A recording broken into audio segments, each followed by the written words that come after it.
Welcome to the Classroom Narratives Healing and Education podcast, the space where education meets resilience.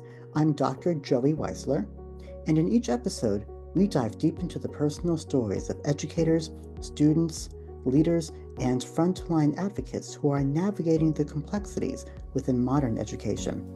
Whether you're just starting your teaching journey or are a seasoned professional looking for inspiration, we'll explore how to foster meaningful change, prevent burnout, and build trauma-informed communities within our schools. Now, let's take a seat at the front of the classroom as we get started. Welcome back to the Classroom Narratives Healing and Education podcast, where today's guest brings an electrifying mix of artistry, lived resilience, and youth advocacy to the conversation. Enma G. is an award-winning musician, author, and youth empowerment coach whose work is rooted in deep personal experience with trauma. Born with hydrocephalus, a rare neurological condition, Enma has undergone 10 brain surgeries, each one deepening her connection to music as both an anchor and a form of healing. Through songwriting and performance, she's turned those struggles into stories of survival, resilience, and bold self-expression. Her unique music style fuses soulful ballads, gritty rock, and unapologetic pop, but beyond the stage, Enma's mission is grounded in the classroom of real life that's helping teenagers channel their emotions, their stories, and inner conflicts through songwriting. Her Youth Empowerment Through Songwriting program blends her background as a teacher, a lecturer, and a youth coordinator with the transformational power of creative voice. She believes that music doesn't just help teens speak, it helps them feel, reflect, and heal in ways that traditional systems can often overlook. Her work helps young people untangle overwhelm, clarify their truths, and express even their hardest emotions in ways that are non-confrontational, but are also authentic and powerfully on their own. So today she's here to join us to speak about music, mental health, and what it really means to help students write their way back into themselves. Welcome to the show. So good to be here, Joey. Thank you for having me. Before we even dive into our content, you were just mentioning to me that you have your book coming out in a few days. So tell us a little bit about your background and some awesome projects that you're currently working on. Okay, so my background is very wide, shall we say. I was born singing. My mother used to say that I used to kick her so hard in utero that she was convinced I was going to be a drummer, but evidently I was too passive aggressive for such a thing. So I turned to singing and songwriting when I was super young, wrote my first song on my fifth birthday, and like pen to paper, wrote my first song. And from there, I just carried on. By the time I was 15, I'd written maybe 750 songs. I was incredibly, they say prolific. I say emotional.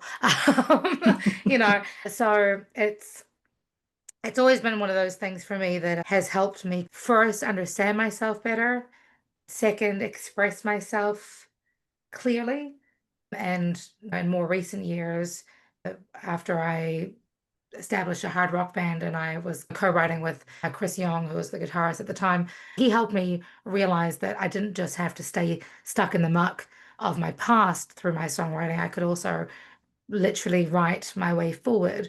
And that's when I started using music as a kind of a modality for my own self-coaching, if you will, when it came to moving through my struggles. And in amongst all of that journey, I've also studied to be a mechanic for 3.5 years. I worked in radio for some time. I worked as a labor activist. I worked at a shoe store. I was a makeup and health salesperson consultant. I was also a travel agent. Yeah, but in amongst all that, I started my own business as a vocal coach when I was 17 and gained my teaching qualifications in Aotearoa, New Zealand, where I'm from. And through that, I didn't realize it at the time, although I could, at the back of my head, witnessed it. I noticed how a lot of the time when I was coaching people, my private clients, and even the choir that I conducted, a lot of my time is spent talking about the emotions behind the songs that my students would be singing or why they chose to sing the songs that they were singing. And that evolved and carried on. And I started teaching at a university. I was a YMCA Youth Empowerment Coordinator and had a lot of these conversations. But it wasn't until 2019 that the pen really dropped for me. And I realized, okay, so with all the vocal coaching, with all the music education that I've been teaching, with all the empowerment work that I've been doing with young people, it made sense to finally create this marriage between the three, which is youth empowerment through songwriting, and helping young people to first allow themselves permission, the creative blanket, if you will, of music, to give themselves permission to understand themselves better and put words to their feelings, words to their experiences, and then start to work through them, learn how to express themselves to the outer world, and ultimately recognize that our past isn't what makes us, it's part of who we are or who we've learned to be, but that we can quite literally rewrite the formula to our future through the lyrics that we choose to write, the lyrics we choose to sing. So even now, when I'm teaching vocal clients, I'm very conscious about the kind of content my students sing, because I never want my clients to leave my space still feeling like the same person they were when they came in. They can literally rewrite the stars if they need to. Literally. You said it. So you work quite a bit with all different kinds of teens in terms of songwriting to process anxiety, trauma, and help them come to terms with their identity. And Mhm. Emma and I were talking in the pre-talk or the pre-chat here that that's something that we both tend to do in our classes where we use music as an anchor to get discussion going. Mhm. And one example that I mentioned to Emma is that on my first day of a course, well, it's new in terms of the catalog. It's now official in the St. John's University catalog. I'm so excited, called Yay! Writing Through Trauma, Transformation, and the Story Within Us. In that class, the students are faced with a prompt, and the prompt that they had to respond to over the course of 16 weeks through 5 different multimodal portions is to think about a topic and focus on it through a systemic lens and respond to it, find a solution and Mm. make it better and act on that. And on the first day of that course, on day one, we listened to Defying Gravity from Wicked to honor how we change our systems and think about how we can use our voice as part of it. And to bookend with the theme of Wicked, I call that my Wicked class. On the last day of the class, I always wear green. And we listened to For Good to think about how language has shaped us for good. So music acts as an anchor all semester long through moments like that to set the theme of the day. But for their final submissions and really throughout the whole semester, students are always invited to use music as part of their work, even though the course is titled Composition 2 or First Year Writing.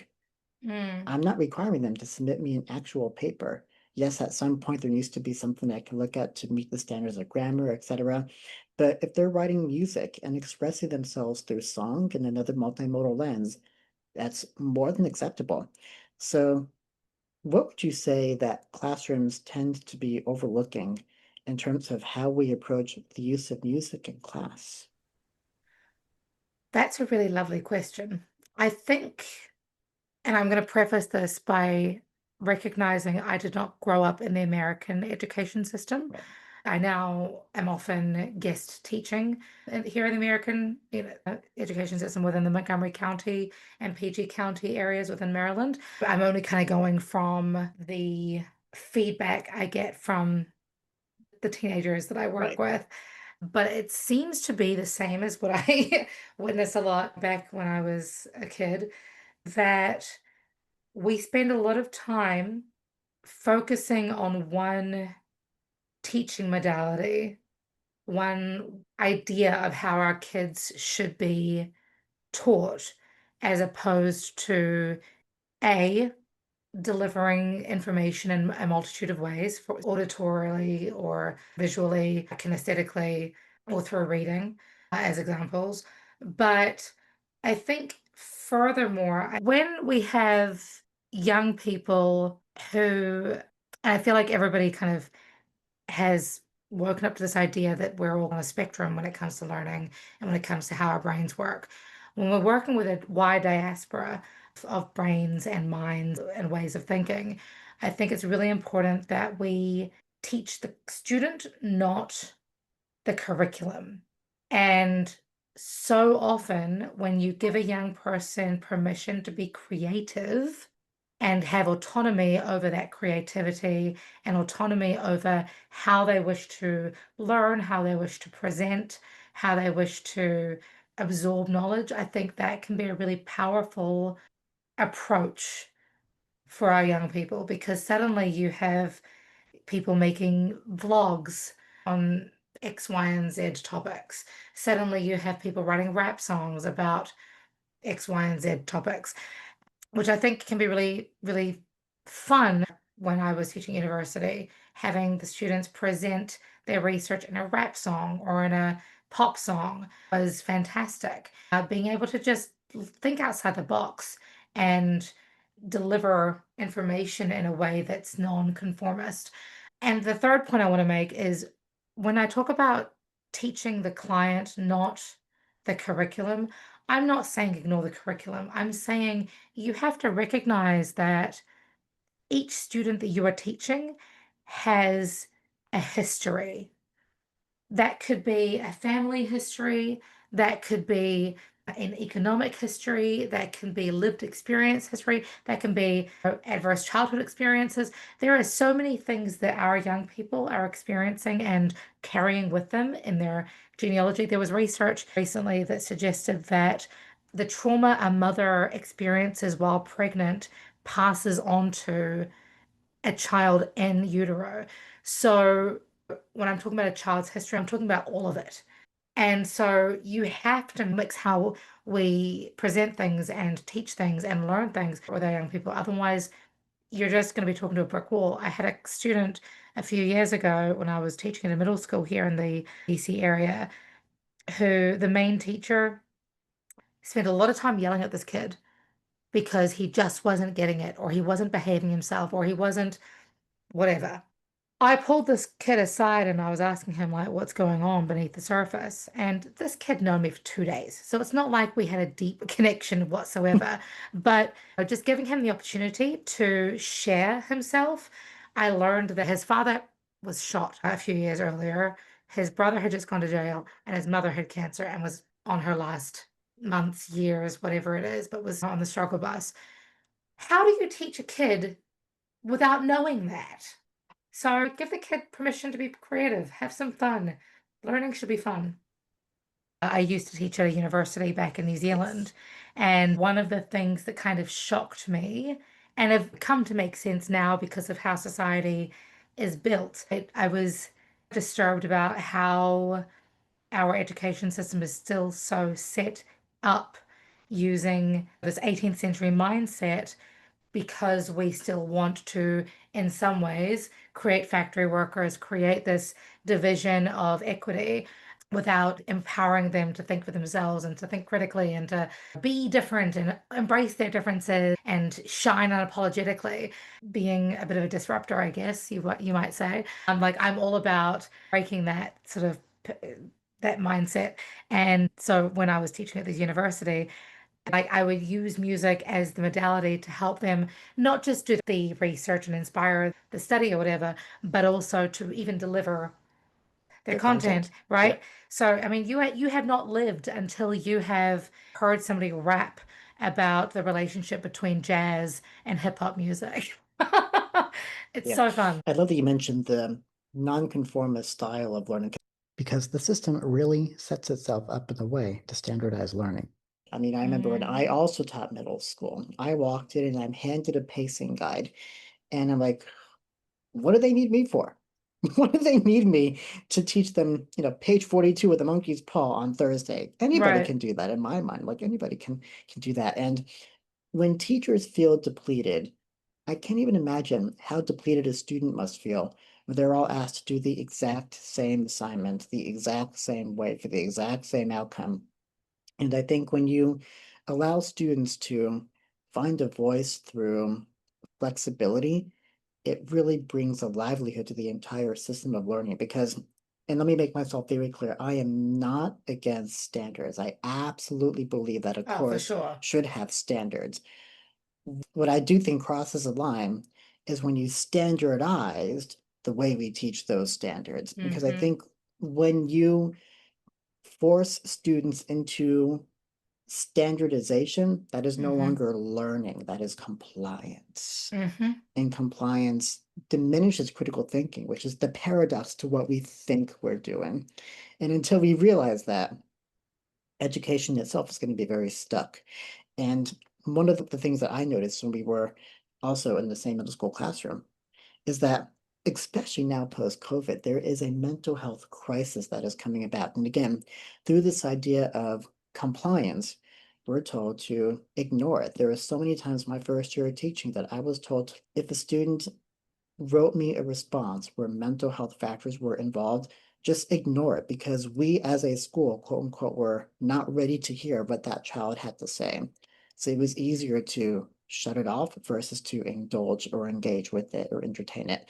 So from your Hmm. experience in working with schools and mental health challenges, how have you seen that mental health issues have shown up in classrooms in ways that they may not have been ready for? And how has music, especially yourself as a music educator, how has music found its way into helping those students come to where they wanted to be? It's interesting because I'm currently undergoing my official coaching certification through Krav Maga worldwide.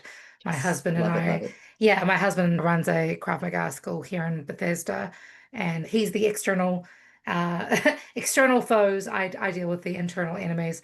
But when we were going through the beginning 2 months of the coaching, a lot of it was talking about basically all the differences between coaching and therapy and so on and so forth.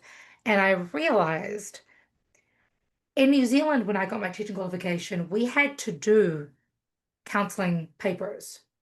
Like that was part of the certification Mm. because mental health is absolutely part of a young person's learning journey. When you teach somebody, there are 5 facets of self that ideally you want to satisfy, right? The emotional, the mental, the social, the spiritual, and the physical. If you can't teach or at least recognize when one of those parts is out of sync, the likelihood of you being able to reach and teach that young person is going to be a little bit more difficult. So, when it comes to music education, automatically you are satisfying the spiritual element of a human being. You've satisfied the emotional, you've absolutely satisfied the social because music brings people together. The physical, we all know that music affects us on a physical level when it comes to how it helps to mitigate cortisol levels, when it comes to the frequency will affect our mind, mindset, mood, whatever. So the only other really aspect of music education that I think people don't understand necessarily is the intellectual. But that's when you recognize, well, actually, music feeds into every single part of life. The way that we learn the alphabet is through song. The Yep. body Yeah. parts is through song. There's all these great benefits to music as it pertains to teaching the individual. So let's say in one example that a student for their assignment submits lyrics that are really emotional and hit way too close to home with what they're trying to communicate across. When music comes alive in the classroom, how does somebody like you support the emotional breakthroughs without turning them, like we said, into emotional overloads or trauma-inducing moments for them? How can they be trauma-informing versus trauma-inducing through the use of music to help them? So, as a songwriting coach, I encourage my students, you need to dig deeper. And the reason being is because, and this is a Krav Maga mindset, and my Mhm. husband's often quoting this, you can't beat an enemy that you refuse to acknowledge or face. If someone attacks you on the street and you're blind, your likelihood of fighting them off is going to be far less than if you open your eyes, Right. right? It's the same thing with that emotional, too close to home emotion or struggle. You can't possibly beat or overcome an overwhelming emotion or a traumatic experience if you refuse to give it a voice. Right. It's like we have to feel the emotion in order for and acknowledge it in order for it to actually come across onto the paper and be expressed. Without feeling something, it's just going to stay there. It won't go away. Exactly. The other cool thing about it is when you put a name to the feeling or to the experience, it kind of takes the power away a little bit of that experience. Agreed. And that's how we can start that process of, okay, cool. Now we know what we're dealing with. Now let's figure out the way forward. I'm not saying ignore the muck, ignore the yucky space. Absolutely, that's important to feel the feelings and allow those feelings to be truly experienced. Because I think any research paper on stress management will show you this. The more we suppress, the more we explode. So it is important to put the feelings out on paper. But one of the approaches that I found really helpful for all of my clients is then a cognitive reframe tactic, which is okay, cool. Now we have a name to the emotion or experience. Now let's imagine that that emotion is a person. Hi, Mr. Anxiety, or Mhm. hello, Mrs. Depression. This is what I want to say to you. Mhm. And then you write the song around that kind of mindset. And that way you kind of distance yourself a little bit, recognize that you are not your feelings. You're experiencing feelings, but you are not actually that feeling. And It, you can start to build a bridge towards where you are now to where you're going or where you want to go. yeah, so really humanizing emotions. And I'm on that same path as well, where I was taught that emotions are like bottles, where if you just bottle it up and you shake it like a soda can, it's just going to quietly explode inside of you. But if you let it out, even if it does explode, embrace the messiness, embrace those emotions, and see what they're trying to tell you. Because once you let those emotions communicate to you, like you said, Emma, you've now reclaimed the power over what you can do next with the Yeah. resiliency. Music's a great way to claim the voice with that. Exactly, exactly. And the awesome thing as well is that now you've got this catalog of songs to showcase your growth over the however many years. And with that catalog of growth, you can then apply those same lessons to any other overwhelm or stress or adverse experience you endure in your future. It's quite fun. Absolutely. So let's say that we have a K-12 teacher tuning in today, kindergarten through 12th grade teacher, who's teaching English, history, science, or math, a common core subject, and they're thinking about ways to, again, work around the compliance and allow students to contribute their voices meaningfully and flexibly into the conversations that are going on in class. What would you say could be like an emotional toolkit that these types of teachers can use to reshape how their classrooms look, maybe from counseling to peer leadership? And what would that toolkit look like? And how does music fit into that toolkit? So I think you can use music in any frame or fashion. The toolkit that I always use when it comes to the way I approach teaching centers around there's 10 bullet points that I have of values and approaches that I use within the classroom. But my top three, and this is all under like the framework of Ako Wananga, which is Indigenous Māori teaching. But the top three that I use is one, we have to maintain that the classroom or the educational space that we are in is safe.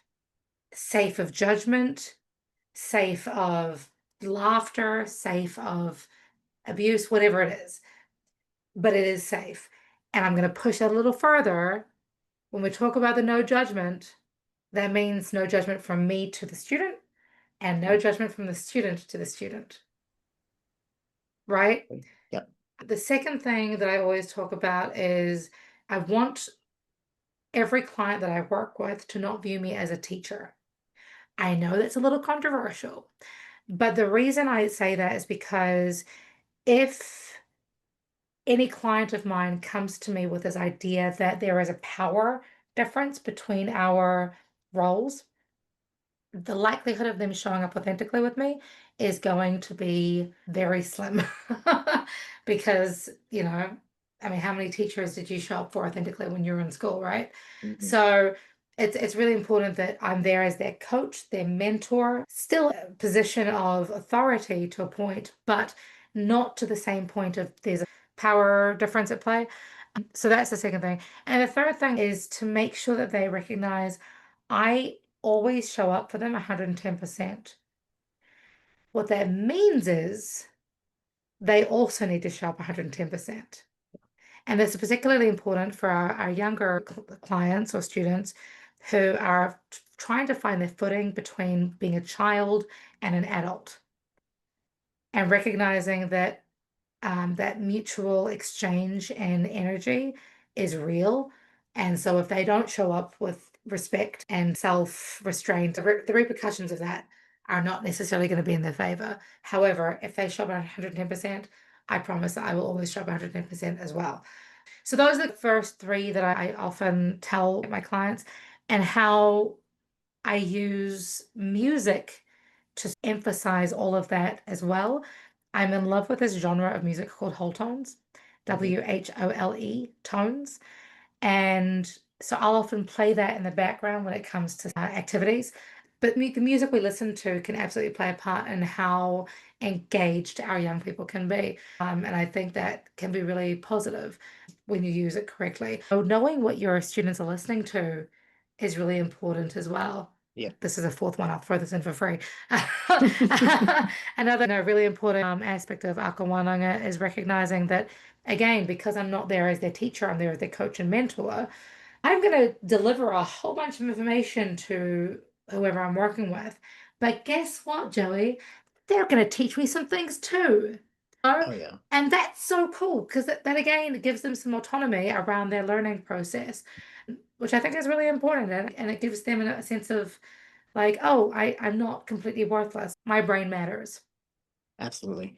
I think music has the ability to set the tone of a classroom at any time. 1,000%. I have a lot of teachers now in post-COVID. They're like, oh, I'm talking into the void. The silence in my classroom is deafening. And I get that too quite a bit.